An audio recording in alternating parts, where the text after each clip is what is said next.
Alon, Wasalon, you with the nasty past, and I'm back with another chapter read from Stolen Legacy.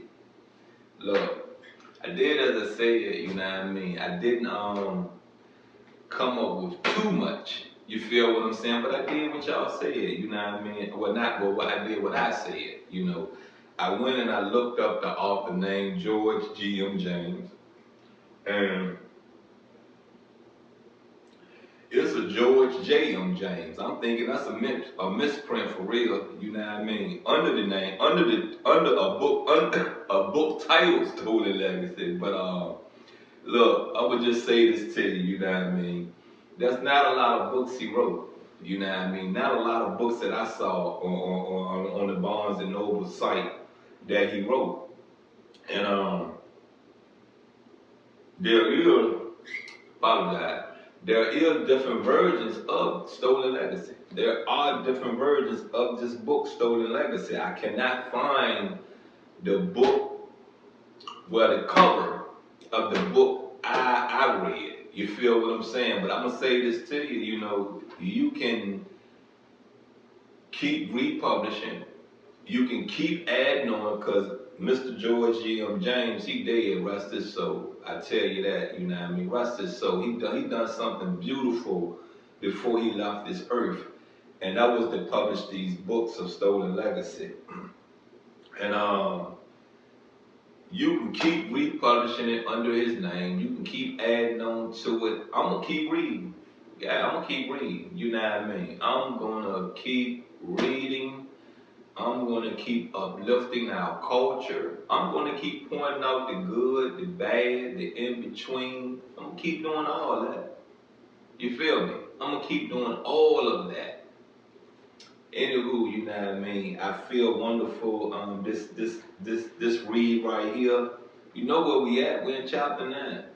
You know where we at? We are in chapter 9.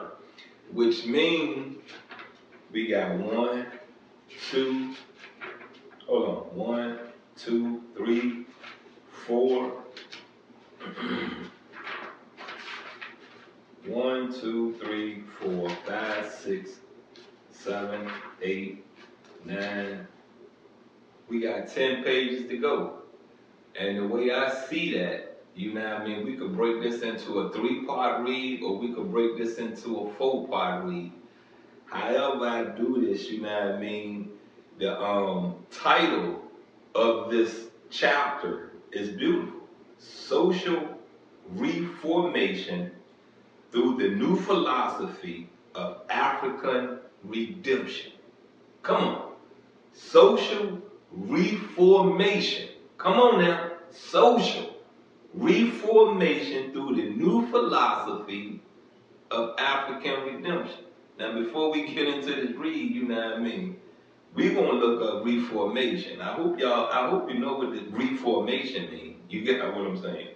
I really do. I really do. Now, reformation.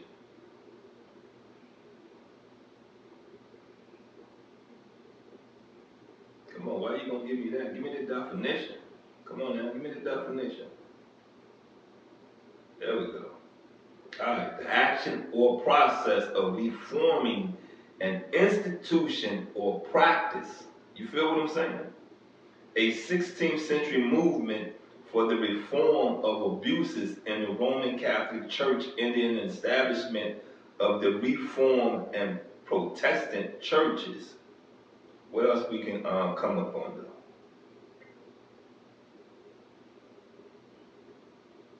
Okay, we're going to get into the simple definition of reformation. Reformation is the act of improving or changing something or someone. Improving a person's behavior.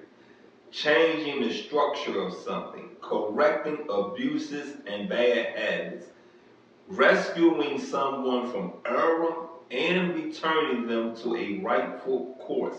You know what I'm saying? I can say this to you, you know. like I said before, you know what I mean? I did, I'm not going to sit here and say after prison I was some old goody two-shoe. No, I wasn't. You know what I mean? I made some mistakes. Yes, I did. I made some mistakes, but I knew I was throwing stones back at that jail, that prison door. You feel what I'm saying? So I said, no, let me go on and get this together. No, let me go on and get that together. No, let me get from around you right now. Get you from around me right now. You got what I'm saying? So I say this to you. It goes back into a post I made. Re-educate yourself without persuasion. And I got that from Charlemagne the God and T.D. Jakes. Those two voices were having a conversation in my head. And it came out of, I think it came out of Charlemagne's mouth. I think it was Charlemagne the God mouth that it came out of. And I said, son, I'm running with this. You got what I'm saying? Because, I'm not going to say I was persuaded. You get what I'm saying? And if I was persuaded, you get it. Dude did it the right way. That elderly man did it the right way for me to listen, for me to understand, for me to take a look at my life and say, something, if you don't listen, then what? Then what? Everything he pointed out to me made so much sense. You get me? For all the wrong I done in these streets, I should have had something to come home to. You get it? So that's why I said, you know what I mean? That second time I rode with Satan, I ain't get nothing out of it. Nothing. That first time I rode with Satan, everything was beautiful. You get what I'm saying? So do you think it's going to be a third time? Huh? Do you really think it's going to be a third time? Because see, the third time my soul will be given over to Satan, and I know that. And you can't have that. No, you can't have that. What I'm out to do is to take your soul. You get it, Satan? You understand? You get me? Right there, there you go. There you go, right there. You get it? On my left. Right there. You got it? See me doing like that? I ain't hitting them. You got what I'm saying? I'm just showing you. That's my left. Right there. I'm going to take that soul. Let's get into this read. Now that it has been shown that philosophy and the arts and sciences were bequeathed to civilization by the people of North Africa and not by the people of Greece, the pendulum of praise and honor is due to shift from the people of Greece to the people of the African continent, who are the rightful heirs of such praise and honor. This is going to mean a tremendous change in world opinion and attitude. For all people and races who accept the new philosophy of African redemption, i.e. the truth that the Greeks were not the authors of Greek philosophy, but the people of North Africa would change their opinion from the one of disrespect to the one of respect for the black people throughout the world and treat them accordingly. That's me. I treat you accordingly. You feel what I'm saying? That's me. You get it? You don't like me, I don't like you. You understand what I'm saying? It's easy for me. You love me, then I'm going to love you. You get it? You treat me with kindness, I'm going to treat you with kindness. The day you step out of line, then I'm going to step out of line. Cool. Kudos. Eye for eye. Our demiurge, whom I pray to, allows me to do eye to eye. You're not to disrespect me. You're not to lie on me. You're not to take from me. But see, I'm not going to sit back and steal. Stealing got me in prison. You feel what I'm saying? Yeah, stealing got me in prison on that second one.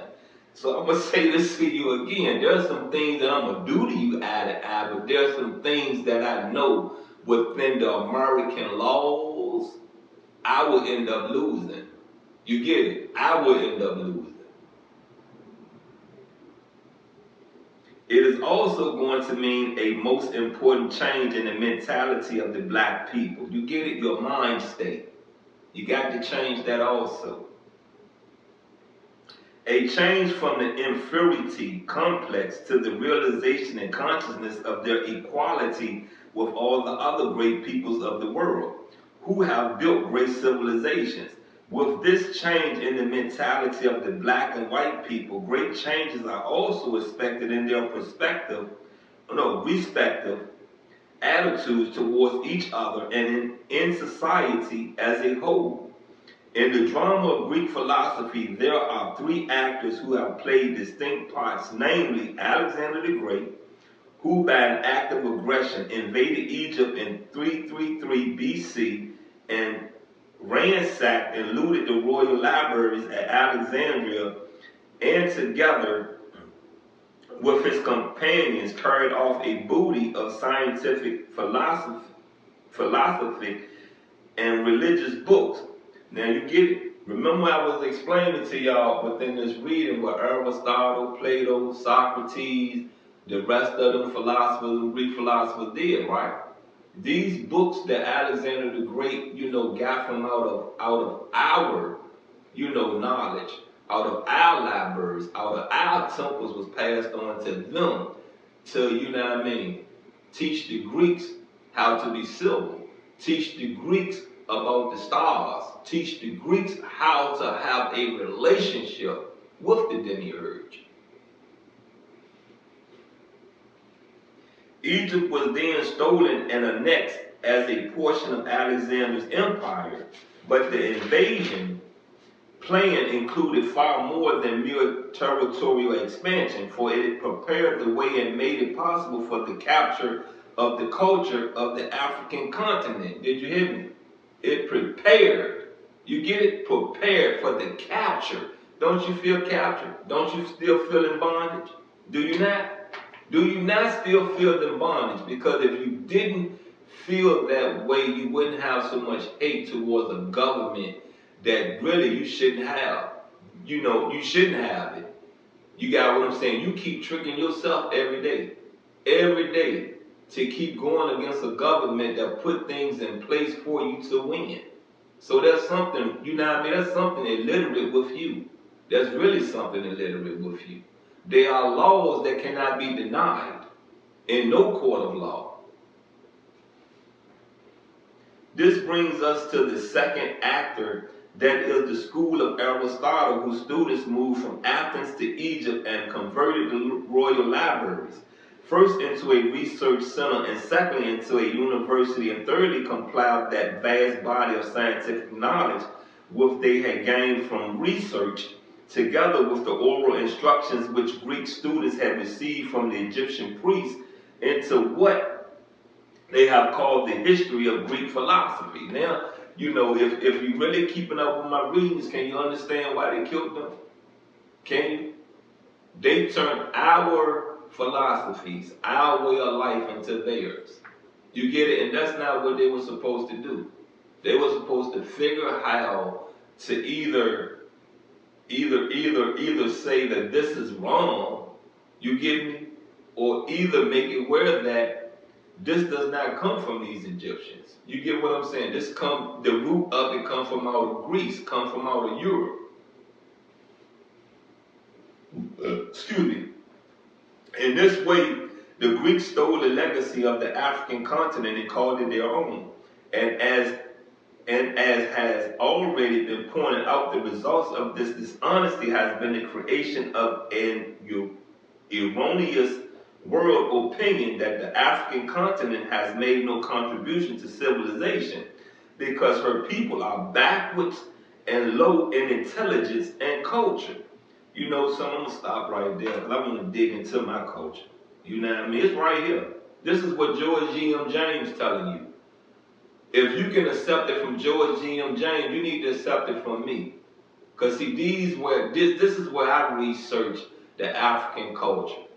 You get me? Then I went on to people that is of the African culture that have showed me they're of the African culture, have told me they're of the African culture, and I sat and I listened to them talk.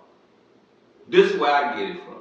You understand what I'm saying? And everything I'm saying and everything I've just read right here is my message, is my point. Wake up. Free yourself. Free yourself from drugs. Free yourself from humility. Free yourself from being hated. Free yourself from being lied to. The word research. You get it? Research. Stop taking everything you hear that okay is the truth. Go research it. The world is full of trickery. We have, look, I'm gonna just look. The world is full of trickery. You get it? Research the things you hear. You get it? Go get a second opinion. Your doctors tell you that. There are doctors that diagnose you with things and tell you, look, go get a second opinion. You understand what I'm saying? But what are we? Too lazy to do it. Too illiterate to even read about it. You get me? And we really don't have a lot going on in our lives, now do we? Now do we? Your health should be more important than going and talk about Billy Bo Job and Billy Joe, Bob, Ann, and Susie. You got what I'm saying? Your health should be more important than that. Way more important than that. Come on now, let's wake up. Let's really realize where we're spiraling out of control. You get it? Look, like I said, I end this reading right there. And just know that, I'm going to slow roll this out anyway. Anyway, I'm going to slow roll it out. And I just say this to you once again, I'm a very kind person. I'm a very nasty person. But what I can tell you is this, you know what I mean? We all want to reach the kingdom of heaven. So we all have to humble our ways. We all have to not pay attention to the things that trigger you. We all have to build strength. You get me? Strength come through belief. Strength come through faith. Strength come through hope. Strength come through letting go of things. Look, I'm the nasty pastor. I'm out and I love you.